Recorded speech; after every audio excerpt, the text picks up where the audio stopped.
I arrived at the International Studies Association as a very young graduate student and was looking very much for a place where I could begin my journey in the association, and it quickly became apparent to me that the Women's Caucus was that place.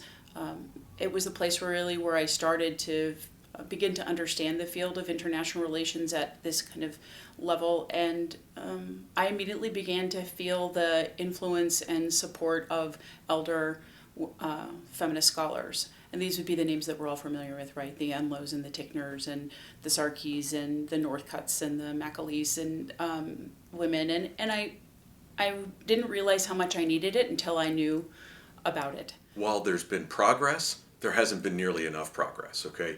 As executive director, I hear lots of things. And so, I know that there are, distinct points of ongoing systemic oppression and systemic problems about the way women are treated, about the way individuals from the Global South are treated within the association, but more broadly in society.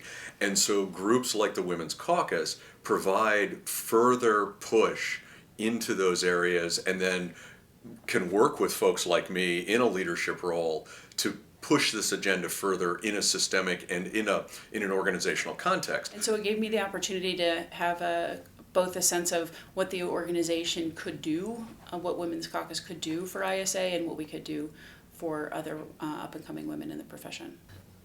I do my best when I see especially younger scholars, but even older scholars who are not members of the caucus, to encourage them to join and to participate and recognize that it's a place for women to come together and to be prominent and to make a point about why we need more women in the profession. It's more democratic, it's better for the profession, it's better for the organization. So I keep pushing back and try to get those people to come.